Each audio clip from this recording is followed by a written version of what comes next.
Fraud that my client is charged with. The amount of the fraud is $689,970.24. Alhamdulillah.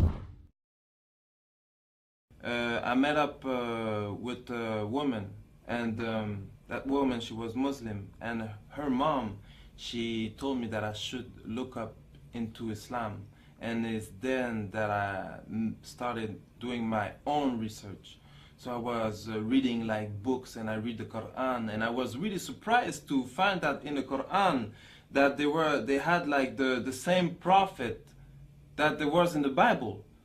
Even at a point that I didn't understood how Muslim will understand the Quran, because in the Bible they have like the beginning of the story, and the Quran just completed it. So and I started to do my own research, like even like a lot. I was researching, and the only problem that I end up having is like that, because as a Christian you have to believe that Jesus is the Son of God, and if you don't believe this, you go to hell, and if you believe it, you go to paradise. And I didn't want it to go to hell for nothing. Like it had to be the true religion, so I had to really make some research. And alhamdulillah, I found that Islam was the truth, and I made my shahada. So right after I took my shahada, 3 days after, my mom called me and told me that the police was looking for me. So I went to see my lawyers, and they told me that I should give myself tin. So I went and I gave myself tin, but for the first time, it was the first time I went into jail as a Muslim. I'm here with my client Isaac, or known as Isaac Mushtakim, who is charged in Montreal with various offenses, particularly fraud, forgery, the use of forged documents. With regards to the fraud that my client is charged with, the amount of the fraud is $689,970.24. This is what occurred in the year of 2006 over a 3-month period between the months of May and September. But there's a different side to Isaac that we know and that we've come across. Since his arrest, since these events, Isaac has completely turned his life around. I mean, notwithstanding this criminal record, I mean, breaking and entering, conspiracy to commit a criminal act, robbery, assault, mischief, intentional impersonation, I mean, the list goes on and on. Notwithstanding all of this, this individual has completely changed himself. He is no longer the person that he was when he was younger. He's married. He had a tough life. I mean, he grew up on the street. He grew up a life of crime and violence. That's no longer the person he is. He's married. He's a contributing member of society. He has a stable job. We have letters of recommendation from his employers. He's found religion. He's converted to Islam, and he's very observant of that.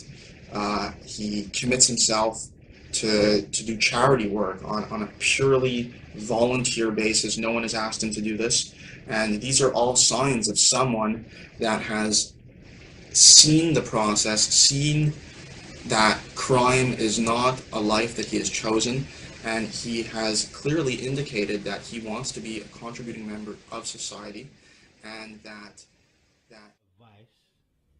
what advice have you got to Muslims and non-Muslims regarding Islam?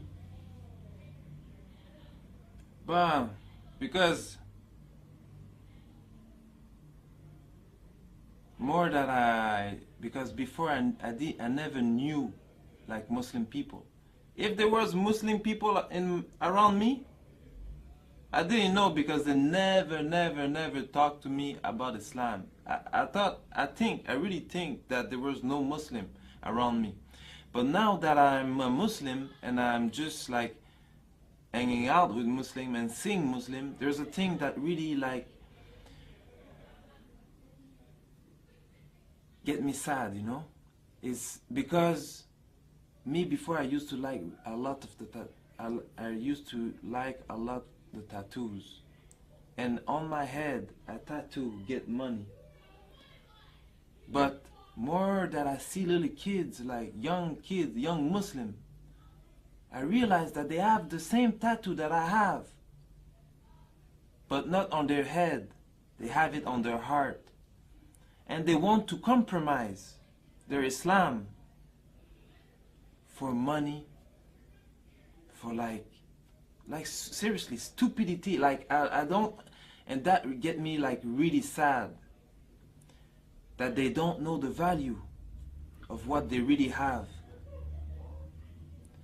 because Islam gives me an happiness that everything that I had in my life, like all the money, the girls, because with a lot of money comes the girls, the money, the girls, the house, the condo, like all that life never gives me a happiness that I have today, a happiness that lasts. And for the non-Muslim, seriously, before, like I didn't know nothing. For real, me before, I will never thought I will be a Muslim. Never. Never. So seriously, like what they're showing like in the media, because we all think like, we think like Muslim is like crazy people with beard that want to blow themselves up. Like I don't understand. Like what you see in the media is not the real thing. Really, if you want to learn something, you open the book and you read. And before I used to not read, never read.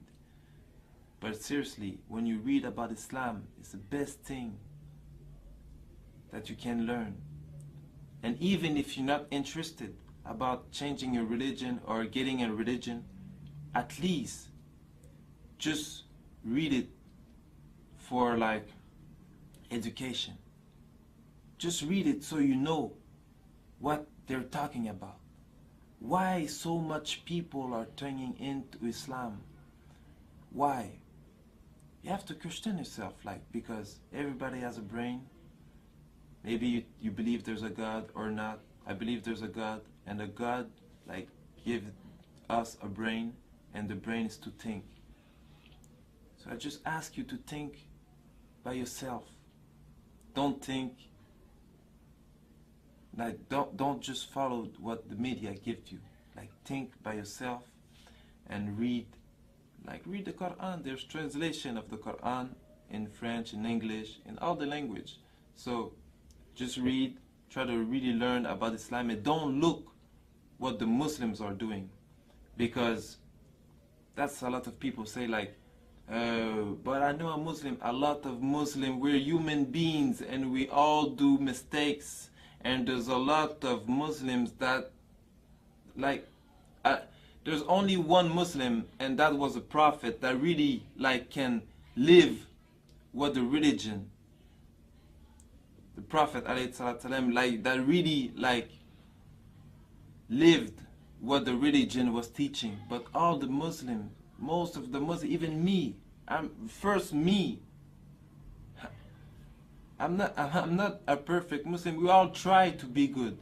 We all try, but you can't learn the religion by looking at me or hearing what I'm saying. So that's why I'm saying go read the Quran and learn about Islam from its source. Assalamu alaikum wa rahmatullahi ta'ala wa barakatuh.